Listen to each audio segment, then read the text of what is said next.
so I'm JP. I've been at Microsoft for about 10 years. Before that, I worked at four startups over an 8-year period, and then before that was at Hewlett Packard.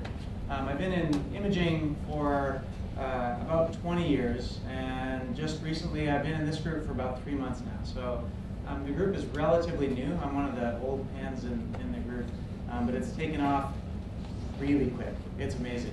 We just finished the tour of the East Coast, and like Dave said, we've had packed rooms, and people are building amazing apps. So what I want to do tonight, I want to make sure you leave here understanding very specifically what that hardware is, very specifically what the SDK is and how it works, and then how to engage and how to get things going in that regard. I'm really interactive, so just when you have questions, throw up your hand, and we can move that way, or we can say questions for the end as well. So let's just move along. Thank you very much for your tweeting. People have tweeted. I saw a lot of stuff about internal combustion and how companies blow up. I thought that was funny. I saw some stuff on how to be successful, and everybody said they wanted to go meet with Dave. And then I saw a bunch of stuff about sex. I thought that was weird, but I guess they had part of the conversation was about sex. So I don't know what my business colleagues are going to think when they look at the Twitter feed tomorrow, but. That's what I was looking for. I want to make sure you guys are engaged, and also we want to make sure that we give these things away. So go and tweet up to Kinect Windows, and that will get you going. So who here has played with a 360 sensor? More than half. That's awesome. So the one thing I'll say, you've probably seen some of the posts and things that I put up online. This sensor here is quite similar to the 360 sensor, so I'll talk about the differences. The camera itself is 1280 by 960, so it's got higher bit depth RGB camera. The cable is shorter, so what that gets you from a Windows programming perspective is sort of less noise and the ability to get sort of smoother skeletons and things of that nature. I'll show you that as well. It has higher bit depth for the depth sensor as well, so you can do 640 by 480. And I'll spin my propeller for a second. It is somewhat interpolated, so 320 by 240 is almost as good as the data that you're going to get back by on 640 by 480. It's app dependent, so I would encourage you all to play with both of those. Obviously, 640 by 480 requires a lot of CPU. This thing is just a bunch of sensors. It actually has a USB bus in there, so when you plug it in, it bleeps 4 or 5 times. So when the thing that's important about that, there's no processing on here. So this little cable has a lot of data that's transmitting over the cable.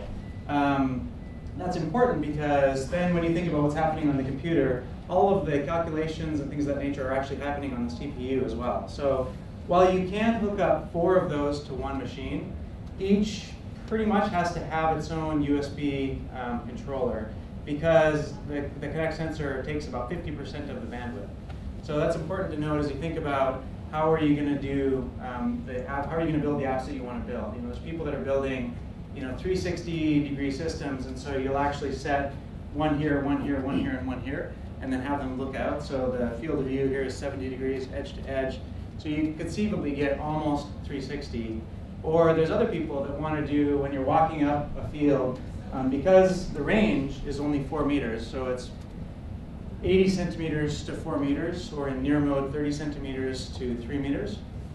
To my Canadian friends, they understand what I'm talking about when I talk meters. I don't know why we don't have it in feet. I'm 5 years old. So, but anyway, so you have near mode, you get 40 centimeters to 3 meters, or the regular mode is 80 centimeters to 4 meters, and I'll show you that. But if you wanted to walk up the field, you could have 4 sort of stacked in a row as well. So when you think about your architecture, you don't have to think about just one. You can put, up to 4 is what we've tested, which means you could probably put more as well. But I would encourage you also to think about how you could use extra ones as well. After all, we're in the hardware business. So the specific things that I wanted to show you is a couple things. One, I wanted to show you what you get when you download the SDK. So on February 1st, we announced connectforwindows.com. You can go and download the SDK, and essentially what you get is you get the ability to talk directly to this thing through our stack, and I'm going to show you that now. So we built sort of this SDK sample browser, and what it is just a bunch of sample apps, and you can look at the C# stuff, the Meta stuff, or the C++ stuff, and we give you the sample code for all of this stuff as well. So when you go and scroll through, you can see there's a bunch of different examples in here. And the one that I think is the easiest to show is Kinect Explorer, because it shows literally everything. So when I wrote my first Hello World, what I did is, of course I didn't write it, I used the code that was in here. And I looked at how do I actually get the RGB feed. And so the code in here actually shows how you can get the RGB feed as well as the depth feed. And the way you actually toggle this stuff on and off is you just click on the bottom, and what it does is it shows sort of how you can actually access the sensors in the device. So this is RGB, which is called color stream, and you can see there's different resolutions in there. So you can go up to 1280 by 960. The thing I didn't mention, that's only 12 frames a second. So if you want to get higher frame rates, you'll stick down to 640 by 480.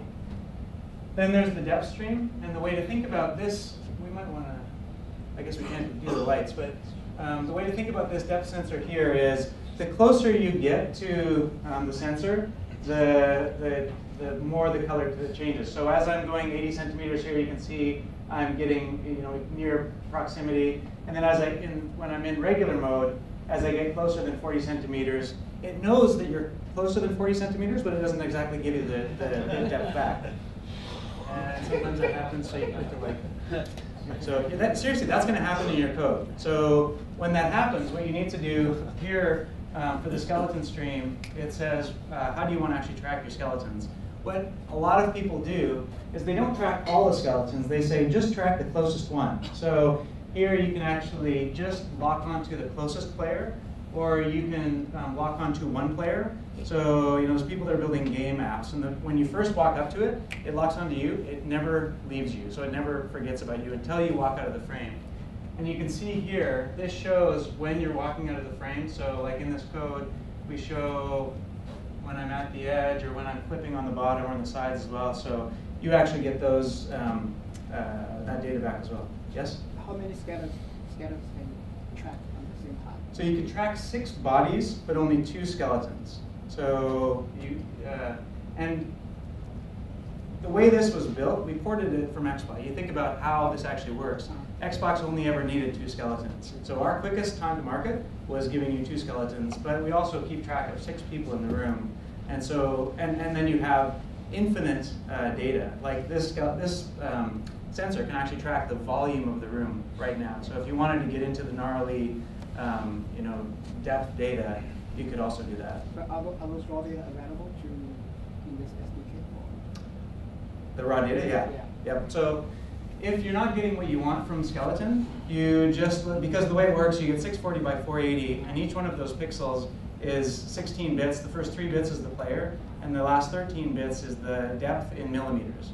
So you can go and rip that apart, and there's a lot of people that are building, because you think about it, sometimes you want the skeleton, but a lot of times you want to actually track, 3D scan or figure out what's happening or recognize an object or do all sorts of other things. So, it's actually a lot harder to do depth stuff, but it makes the barrier to entry in that particular market also harder. So, in terms of the tracking resolution, is it fair to say is the pixel resolution for the lateral or also the depth side? The lateral resolution and the depth resolution. So depth is in millimeters, and then lateral is whatever that. Yeah, the pixel occupies the space in that lateral. Well, it's this one is 640 by 4. I'm not sure I understand the question. The dimension divided by the number of pixels. Yes. That's your lateral. Yep. So it's either 3. So the question is, essentially, how does the lateral work? And so you can either get 60 by 80, 320 by 240, or 640 by 480. And yeah, this is exactly the data that you get back in the depth mode. So, yeah, question? What's the max FPS? In depth, you can, I'll show you. So here, it's 30 frames a second at 320 by 240, and at 640 by 480, it's 30 frames a second. There's some latency. I would encourage you to test this as well. The easiest app to write is a green screen app, and we're actually going to be shipping sample code for a green screen app, because imagine here, this is my body mask, and so you actually just clip out the body mask, overlay it with the player, so the RGB data overlays with the body mask, and then you just alpha channel the rest of the stuff out and put in the background whatever you want to have in the background. What you'll notice, and the thing that you'll find is the skeleton data that comes back and the depth data that comes back is not exactly in correspondence with the RGB data. And so that's a bug that I just want to be honest about it. That's something that we've noticed. So the latency when you're doing things like green screen, the RGB doesn't exactly overlay with the depth data that you're getting back. First of all, does that make sense? Yes. Okay. What's that red line at the top? So that's when it's clipping. So remember I was saying, like, if I go over to the edge here, I'm clipping off of the edge. So you can determine if a player goes out of field. We call it clipping. Question back there? Yeah, so you mentioned a couple times about skeleton data. Maybe you could sort of explain at a high level what that is, what kind of data. So the ways, yeah, sorry, I kind of jumped right past that. I've been doing this too much, I apologize. The way skeleton works is it actually extracts from the body data here, and it figures out, okay, what are the 20 points in a person that you want to be able to track? So there's 20, the elbow joints and the hand joints, and if you want to just do calculations with the skeleton, to be able to figure out if I'm waving or to be able to figure out if I'm jumping, you get the wrist and the elbow and the shoulder, and then you can do the math there. So we actually do the centroid point from the depth data here, and we do those extra calculations to give you that skeleton data back, because we think a common scenario is for people to interact with people on the screen.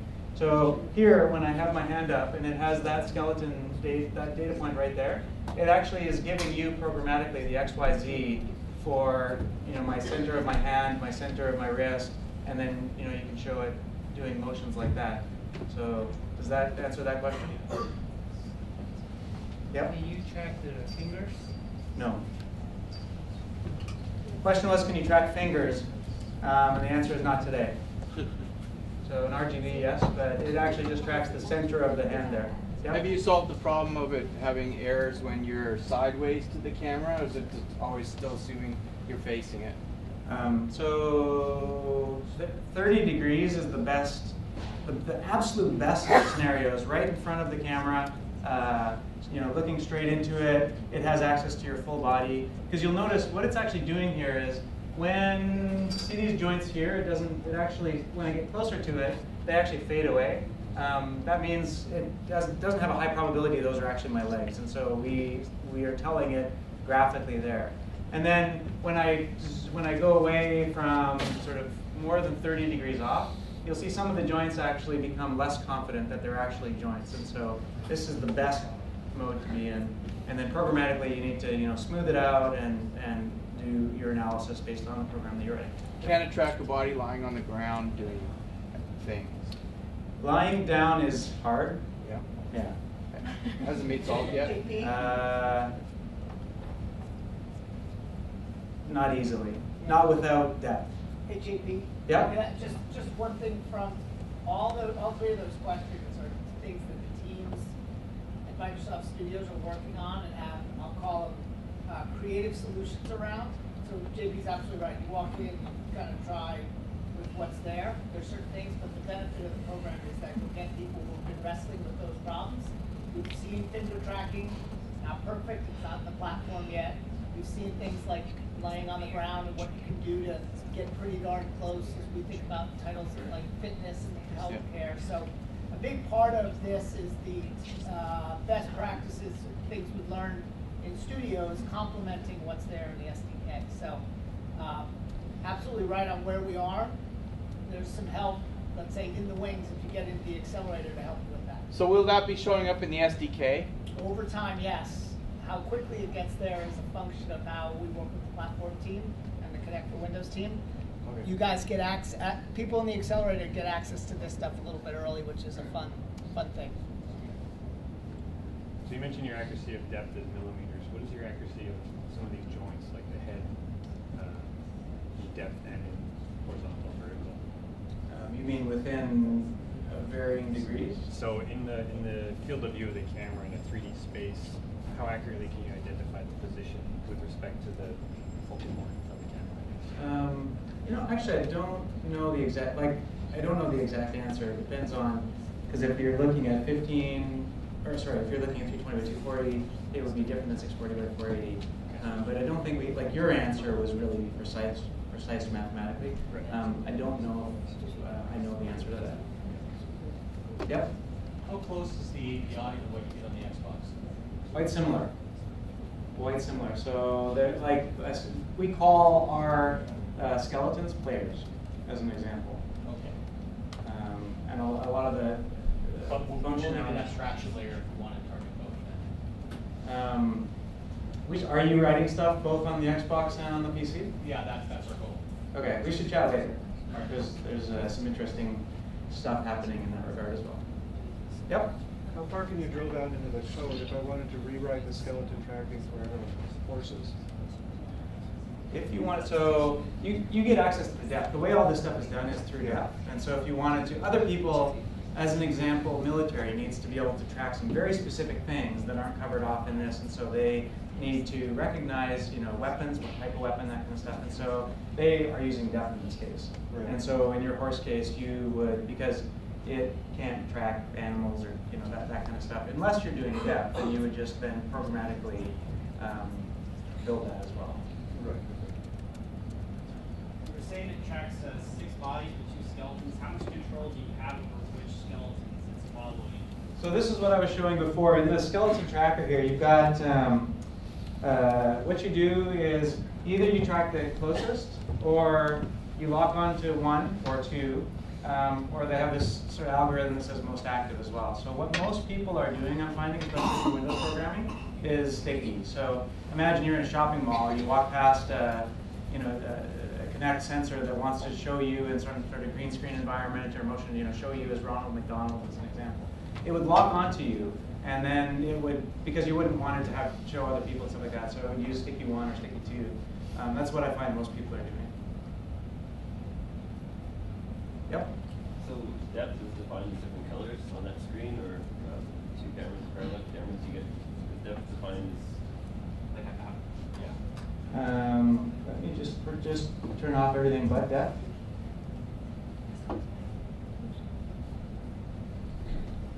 And so I think we changed. So I apologize. I just installed the new build today. What it used to be was the different colors showed how far away things were. And in this one here, all it's just showing is if it's getting too close. So it's actually really easy to write code to show it, like as it gets farther away, you crank up the alpha channel. And so then here it's actually quite dark, and here, because you can actually detect, sort of by millimeter. So that's, I think, the better way to show it, actually. You could also do things with heat maps. So, if you wanted to have it be red when it's closer. So we're actually playing around with those sorts of things to show users, because people don't really get depth. And it's really hard to sort of do that. So we're looking at either colors or, alpha channel transparency stuff. What's the contrast requirement for the sensor to detect? So the depth can be in the dark, because it's, but the RGB, obviously, you need to have light to check to do the RGB. But you can do anything you can do depth-wise in the dark, because it's infrared, so it does all that stuff. Now it's hard to see, but yeah. So would you also release the interface to MATLAB or LabVIEW, those third-party development tools? So that's a really good lead into my next thing. What I'm going to do is I'm going to just show a quick demo. What we've been doing, I run this thing called the Testing and Adoption Program. And I'm working with about 400 companies to get them early access to the software. So we launched on the 1st, but we have about, I'd say hundreds of apps that are in the works, and we've got about 10 or 20 that are already out and deployed at retail and various places as well. There's one app that has to do with what you're talking about, which allows you to be able to do some motion capture stuff. And so I'm going to show that, and then I'll jump back into the SDK here for a second as well. The app itself is called iClone. It's by a company called Reallusion. And when I show it, you'll see sort of how it works. So essentially, it allows you to be able to do puppeteering, motion capture type stuff. And so the way to think about it is this is like Photoshop with some movie making capability in 3D. So the user interface is not for the faint of heart, but it's actually a really cool app once you play with it. And the thing to note is that it used to take hours and days to be able to build this sort of stuff, and now with Kinect you can actually just easily put it together. So what I'm going to do is find a character. This is my kid's favorite one. And I'll pop them in there, and then essentially what you do is you go and fire up the motion capture app, and this is something that they just put together really quick. And so then what it does is it takes a little while to register you to figure out where you are, so you have to go through this process of registering. Once it's done that, then I can go in and actually select my guy. I'm going to just rotate it around a little bit. And I'll go into animation, hit device mocap, and hit connect. And then here, I have to move it off to the side a little bit. Then it says I can select preview. So it's being designed to allow me to control this whole motion capture experience by not being at the PC. And so I can just select preview. And then you see that it allows me to be able to do all the stuff that I want to do. And so it's easy to record. So I can actually record all of the gestures that he's doing and build it, export it, do the things that you're talking about. Now the really cool thing about this software, it took me about 90 minutes to be able to create a puppet, an avatar that looked like me. So you take your face, put it over a 3D mesh, and then import it in. And they also have the capability, moonwalk. They also have the capability to be able to import a voice clip and then have your lips move with that as well. So that currently doesn't have anything to do with the Kinect technology. However, in the TAP program, we have this notion of face tracking SDK, which tracks 87 points on the face. And so for those of you that want to know more about that, I can talk a little bit about that after this as well. But I want to show one specific one that I created when we launched. This was the one that took me about 60 minutes to put together. So I creatively called it JPW5.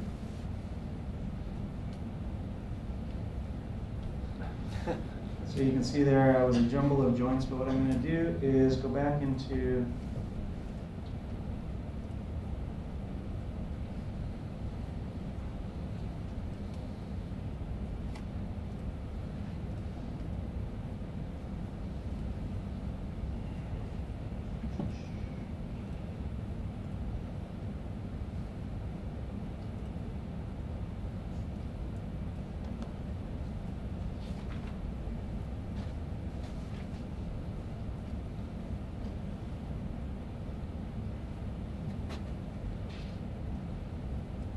let's see if I can get this to work. I put a soundtrack in the background. Oh.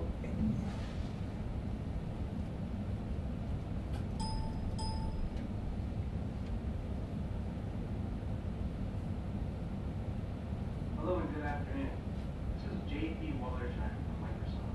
Today is January 31st, this historic eve where Microsoft launches our breakthrough new product, Kinect for Windows. Whether you're educating students, training employees, manufacturing products, or exploring countless other options. Do you think I feel weird doing this? No, very good. What will you develop? Come see more at www.kinectforwindows.com. Thanks, and have a great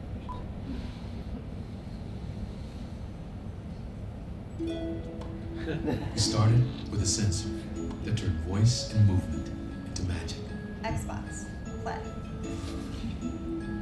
We thought this would be fun to play with, and it was. But something amazing is happening. The world is starting to imagine things we hadn't even thought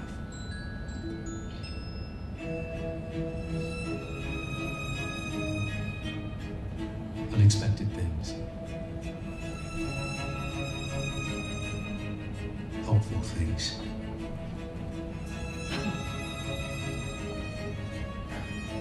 Beautiful things.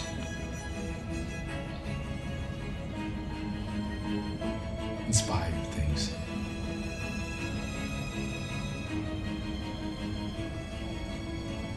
Which is why, even though the world keeps asking us what we'll do with Kinect next, we're just as excited to ask the world the same thing.